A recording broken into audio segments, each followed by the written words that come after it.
Gamers sore segera merapat ke sini.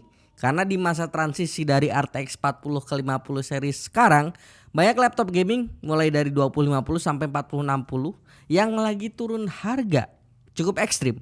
Mulai dari yang harga 8 jutaan sampai 15 jutaan. Dan ini dia beberapa pilihan laptop gaming dengan spek mantap tapi budget tetap hemat.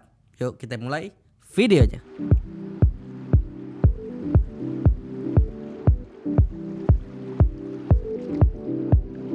Nomor pertama kita mulai dari yang paling murah, yang paling ramah kantong di bawah 10 jutaan.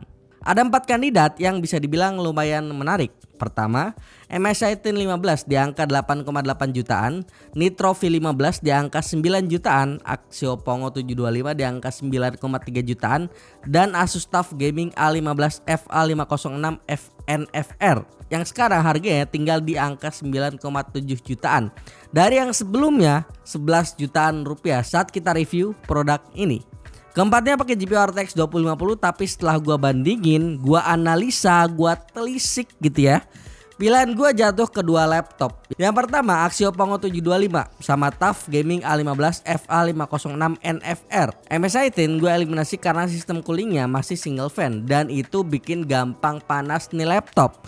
Acer Nitro juga gua coret karena walaupun dual fan, suhu unit retail yang gua tes waktu itu cenderung tinggi banget. Dan mungkin itu karena bodinya tipis gitu kan. Jadi meskipun fannya tuh bisa dibilang berisik, ini tetap nggak bisa jenakin si CPU sama GPU-nya. Ya kayak tong kosong nyaring bunyinya aja. Nah, Axio Pongo 725 ini menarik banget. CPU-nya Intel Core i7 12650H, satu-satunya Intel Core i7 resmi di range harga segitu. Di angka 9 jutaan. Ini ya laptop ini gitu ya. RAM bawaannya udah 16GB dual channel, cocok buat Windows 11 yang makin rakus makan banyak RAM ya di 2025 ini. Ditambah lagi ada garansi ADP yang jarang banget dikasih di laptop gaming yang harganya 9 jutaan doang. Bahkan beberapa bulan lalu harga laptop ini sempat nyentuh di angka 10 juta dan sekarang harganya udah turun ke 9,4 sampai 9,5 jutaan doang. Jadi ya oke lah ya. Lanjut ke TUF Gaming A15 FA506 NFR. Ini laptop yang menurut gua paling proper dalam hal durability dan performa jangka panjang. Udah lolos sertifikasi militer STD 810H, coolingnya pakai dual arc wall fans yang pakai konfigurasi 5 heat pipe dan 4 ventilasi exhaust. Jadi jauh lebih advance, lebih dingin dibanding MSI Titan maupun Nitro. Meskipun baterainya lebih kecil cuma 48 Wh, si Ryzen 7000 seriesnya ini karena pakai arsitektur yang relatif lebih baru itu bikin pemakaiannya tuh tetap efisien, tetap awet. Ditambah lagi ada software Armoury Crate yang user friendly dan gampang di customize. Dan kabar baiknya harganya juga udah turun jauh dari 9,7 jutaan rupiah.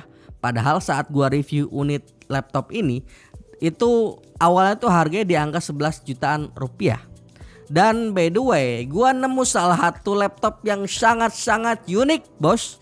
Yaitu laptop HP Victus 15 yang pakai RTX 2050 tapi dijual dengan harga 18 juta di Tokped, di Tokopedia-nya official store Nvidia laptop. Serius.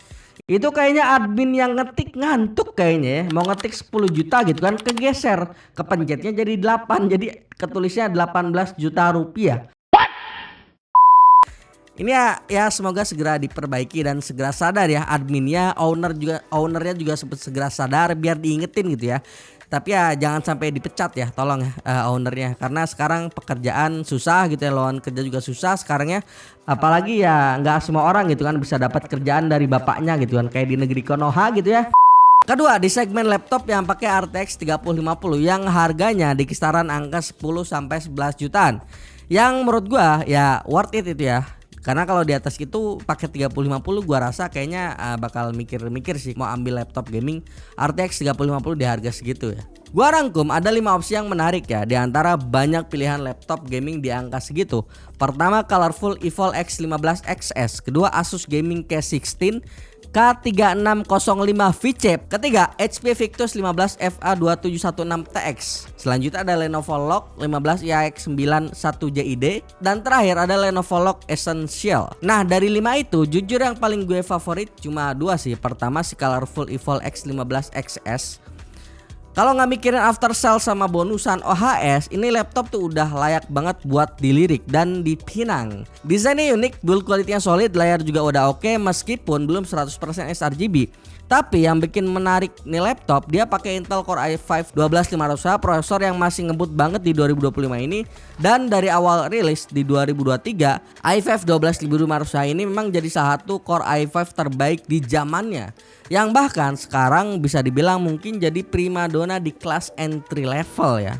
Kedua, Asus Gaming K16 K3605 VC. Kalau dibandingin langsung sama Lenovo LOQ 15i X9, Asus ini punya beberapa keunggulan yang layak diperhitungkan. Bobotnya cuma 1,8 kg, jelas lebih ringan dan enak buat dibawa mobile. Layarnya pun lebih luas, 16 inch dengan rasio 16:10, bikin experience kerja dan gaming kerasa makin lega dan nyaman.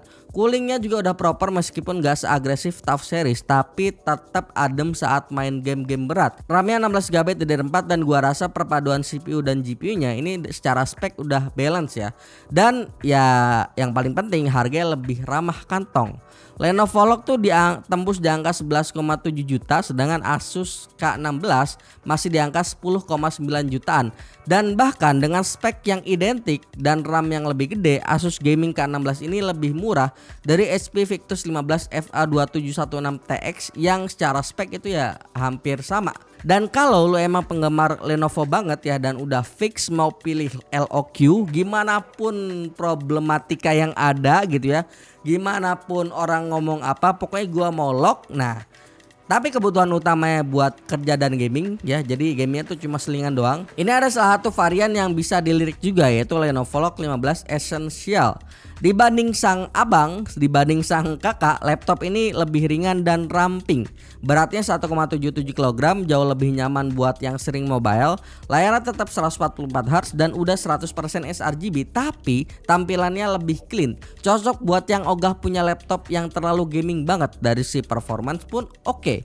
Ini mirip sama sang abang Lenovo Log 15 yang standar tadi. Masih pakai i5 12450HX dan RTX 3050. Cuman dengan power yang udah disesuaikan gitu ya, karena dia lebih tipis dan cuma pakai single fan. Dan ya itu catatannya satu, dia pakai single fan doang, jadi cocoknya buat kerja dan gaming santai aja, bukan yang hardcore gitu loh. Selanjutnya kita lompat ke laptop gaming yang pakai RTX 4060.